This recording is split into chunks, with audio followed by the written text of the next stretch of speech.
नमस्ते, मेरा नाम है अभिनय आकाश और अब देखना शुरू कर चुके हैं प्रभा साक्षी का खास कार्यक्रम मोस्ट रिलायबल इन्फॉर्मेशन यानी एमआरआई।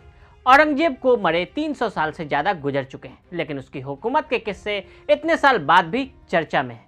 औरंगजेब के अत्याचार, उसके आतंक का इतिहास साक्षी है। जिसने सभ्यता को तलवार के बल पर बदलने की कोशिश की, जिसने संस्कृति को कट्टरता से कुचलने की कोशिश की, लेकिन इस देश की मिट्टी बाकी दुनिया से कुछ अलग है। हिंदुस्तान में औरंगजेब का मतलब क्रूरता है। उसने भले ही अफगानिस्तान से दक्षिण भारत तक मुगल साम्राज्य का विस्तार किया हो, फिर भी वो अपने वंश का सबसे बदनाम बादशाह रहा है, जिसके शासनकाल में बेहिसाब हिंदुओं के मारने के साथ मंदिरों को निशाना बनाया गया। औरंगजेब मजहबी तौर पर कट्टर शासक था, जिसके राज में हिंदुओं और सिखों का जबरन धर्म परिवर्तन करवाया गया। औरंगजेब को जब कभी भी याद किया जाएगा तो उसकी क्रूरता, मंदिर को तोड़ने, जजिया कर लगाने और सबसे बढ़कर भारतीय समुदाय पर अत्याचार करने के लिए ही याद किया जाएगा। जवाहरलाल नेहरू ने भी 1946 में प्रकाशित अपनी किताब डिस्कवरी ऑफ इंडिया में औरंगजेब को एक धर्मांध और पुरातनपंथी शख्स के रूप में पेश किया। औरंगजेब ने 15 करोड़ हिंदुस्तानियों पर करीब 48 सालों तक राज किया। उसके शासन के दौरान मुगल साम्राज्य इतना फैला कि पहली बार उसने करीब करीब पूरे उपमहाद्वीप को अपने साम्राज्य का हिस्सा बना लिया, लेकिन फिर भी हिंदुओं के प्रति उसकी नफरत ने इस कामयाबी को कभी चमकने नहीं दिया। संभाजी को इस्लाम कबूल के लिए मजबूर करते हुए आंखें निकाल ली। शिवाजी की मृत्यु के बाद उत्साहित मुगल बादशाह औरंगजेब को लगता कि मराठा को हराने का इससे बढ़िया मौका नहीं मिलेगा। उस दौर में सारे षड्यंत्रों से लड़ते हुए आखिरकार शिवाजी के पुत्र संभाजी महाराज ने मराठा साम्राज्य पर काबिज होने में सफलता पाई थी। संभाजी ने नाराज उनका साला गनौजी सिर के धोखे से अपने जीजा को मुगलों के हवाले कर देता है। उन्हें बंधक बनाकर औरंगजेब के सामने पेश किया जाता है। उन्हें कई दिन तक अमानवीय यातनाएं दी जाती है। सबसे पहले तो संभाजी महाराज की जीभ काटकर उन्हें रात भर तड़पने के लिए छोड़ दिया गया। फिर लोहे की गर्म सलाखें घोंपकर उनकी आंखों तक निकाल ली गई, लेकिन वे मुगलों के सामने घुटने नहीं टेकते। अपनी जान और राजपाट बचाने के लिए इस्लाम स्वीकार नहीं करते और धर्म एवं राष्ट्र की रक्षा करते हुए अपने प्राणों की आहुति देते हैं। औरंगजेब ने अपना डर कायम रखने के लिए हिंदुओं की रूह कपाने के लिए संभाजी के सिर को कई शहरों में घुमाया था। अपने भाई दारा शिकोह का सिर कलम करवा दिया। औरंगजेब के क्रूर शासक की छवि इसलिए भी बनी कि उसने सत्ता पाने के लिए अपने भाइयों का कत्ल करवा दिया। शाहजहां के 4 बेटे थे, दारा शिकोह, शाह शुजा, औरंगजेब और मुराद बख्श। शाहजहां के अपने बड़े बेटे दारा शिकोह को अपनी गद्दी सौंपना चाहते थे। दारा शिकोह की खूबियों की वजह से पिता शाहजहां उन्हें बेहद पसंद किया करते थे, लेकिन दारा शिकोह के भाई औरंगजेब को यह कतई मंजूर नहीं था। दिल्ली सल्तनत हासिल करने के लिए औरंगजेब ने दारा शिकोह के साथ 3 युद्ध लड़े और तीनों में इसकी मात हुई। बाद में औरंगजेब ने अपने भाई मुराद बख्श के साथ मिलकर दारा शिकोह को मौत की सजा देकर जबरन बादशाह बन बैठा। औरंगजेब ने जब साल 1659 में एक भरोसेमंद सिपाही के जरिए दारा शिकोह का सर कलम करवा दिया था, तब सिर आगरा में दफनाया गया था और धड़ को दिल्ली में। शाहजहांनामा के मुताबिक औरंगजेब से हारने के बाद दारा शिकोह को जंजीरों से जकड़कर दिल्ली लाया गया। उसके सिर को काटकर आगरा फोर्ट भेजा गया, जबकि उसके धड़ को हुमायूं के मकबरे के परिसर में दफनाया गया। औरंगजेब कितना क्रूर था, इसका अंदाजा इसी बात से लगाया जा सकता है कि जब 1659 में उसका बड़ा भाई दारा शिकोह पकड़ा गया तो औरंगजेब ने उसे और उसके 14 साल के बेटे सिफिर शिकोह को तपती गर्मी में खुजली की बीमारी से ग्रसित हाथियों पर बिठाकर दिल्ली की सड़कों पर घुमाया था। अपनी महत्वाकांक्षा के लिए औरंगजेब ने अपने पिता को 7.5 साल तक कैद में रखने से भी नहीं गुरेज किया। आगरा के किले में शाहजहां को नजरबंद करके अपनी हुकूमत की उसने शुरुआत की। अगले 48 सालों तक वो हिंदुस्तान में जमकर अपने अत्याचारों को अंजाम देता रहा। काशी को लेकर औरंगजेब का फरमान। औरंगजेब को काशी विश्वनाथ की गंगा जमुनी तहजीब बिल्कुल भी रास नहीं आई। जैसे ही उसने राजगद्दी संभाली, वैसे ही सबसे पहले काशी और की ओर रुख किया। 18 अप्रैल को औरंगजेब ने पूरे देश में फैले अपने सभी सूबेदारों को खास फरमान जारी किया। सभी सूबेदार अपनी इच्छा से हिंदुओं के सभी मंदिरों और पाठशालाओं को गिरा दे, मूर्ति पूजा को पूरी तरह से बंद करवा दे। इस आदेश के बाद 2 सितंबर 1669 को औरंगजेब को खबर दी गई कि काशी के प्रसिद्ध विश्वनाथ मंदिर को गिरा दिया गया है। औरंगजेब द्वारा काशी विश्वनाथ के विध्वंस को लेकर इतिहासकारों में मतभेद नहीं है।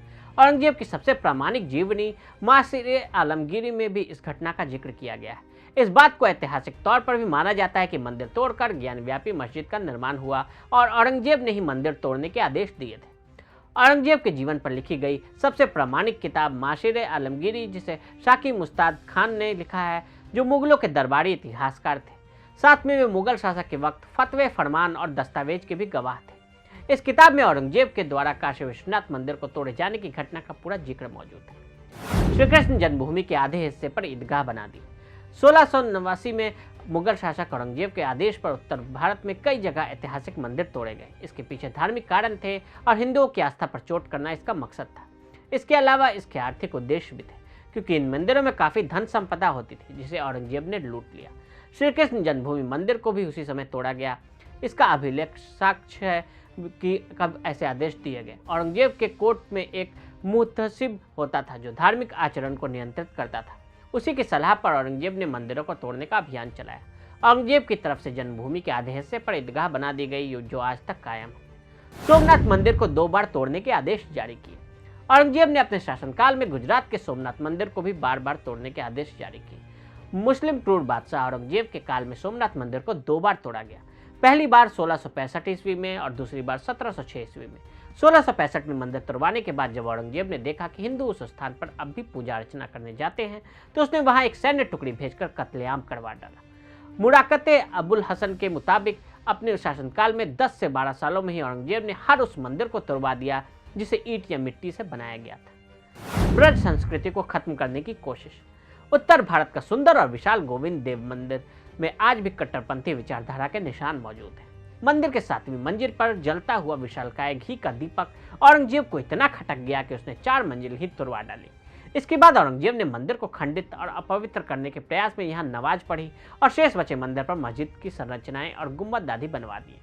हालांकि अंग्रेज कलेक्टर ने मंदिर का जीर्णोद्धार कराकर मस्जिद को हटवाया था। औरंगजेब ने ब्रज संस्कृति को खत्म करने के लिए ब्रज के नाम तक बदल दिए थे। उसने मथुरा को इस्लामाबाद, वृंदावन को मेमिनाबाद और गोवर्धन को मोहम्मदपुर बना दिया था। भगवान कृष्ण की दीवानी बेटी को किया कैद। जैबुन्निसा ने किसी कार्यक्रम के दौरान बुंदेला महाराज छत्रसाल को देखा तो वह उसके अपना दिल ले बैठे। इस बात पर औरंगजेब को इतनी नागवार गुजरी कि उन्होंने महाराजा छत्रसाल को अपना दुश्मन बना दिया। औरंगजेब ने फटकार लगाकर जैबुन्निसा को चुप करा दिया। महाराजा छत्रसाल को पसंद करने के बाद जैबुन्निसा का दिल शायर अकील खां रजी पर भी आया। बेटी की इस मोहब्बत को औरंगजेब बर्दाश्त नहीं कर पाया। मुलाकात इश्क में बदल गई। औरंगजेब ने उसे 1691 में दिल्ली के सलीमगढ़ किले में कैद करवा दिया और अकील रजी को हाथियों से कुचलवाकर मरवा दिया। पिता से नाराज राजकुमारी कैद में श्री कृष्ण भक्त हो गई और काफी सारी रचनाएं कृष्ण की भक्ति में डूबकर लिखी। वे किले में कैद होकर भी गजलें, शेर और रुबाइयां लिखती थी। 20 सालों की कैद के दौरान उन्होंने लगभग 5000 रचनाएं की, जिसका संकलन उनकी मौत के बाद दीवाने मखफी के नाम से छपा। अय्याशी के मामले में भी था नंबर 1। सादगी का दिखावा करने वाला औरंगजेब असल में अव्वल दर्जे का अय्याश था। उसने अपने शासनकाल में क्रूरता की हद पार कर दी। उसने हिंदू औरतों पर बहुत अत्याचार किए। उसकी अय्याशी का अंदाजा इसी बात से लगाया जा सकता है कि 1669 में उसने मंदिर को गिराने का आदेश दिया था। तब कई हिंदू मारे गए थे। उसने यह आदेश भी दिया था कि उनकी पत्नियां अपनी इज्जत बचाने के लिए आत्महत्या न कर सके। सिखों के 9वें गुरु तेग बहादुर का हत्यारा। औरंगजेब ने जब कश्मीरी ब्राह्मणों को इस्लाम कबूल करने पर मजबूर किया तो उन्होंने सिखों के 9वें गुरु तेग बहादुर से मदद मांगी। तेग बहादुर ने इसका विरोध किया तो औरंगजेब ने उन पर भी इस्लाम स्वीकार करने का दबाव डाला, पर गुरु तेग बहादुर जी नहीं झुके। उन्होंने कहा, हम शीश कटा सकते हैं, केस नहीं। यह सुनकर वह गुस्से से लाल हो गया। फिर उसने नानक जी का सबके सामने सिर कटवा दिया। इस दिन को सिख आज भी अपने त्योहार में के रूप में याद करते हैं। देश की जनता पर लगा दिया जजिया कर। औरंगजेब ने हिंदुओं पर जजिया टैक्स लगाया। जजिया एक अरबी शब्द है जिसका मतलब टैक्स होता है।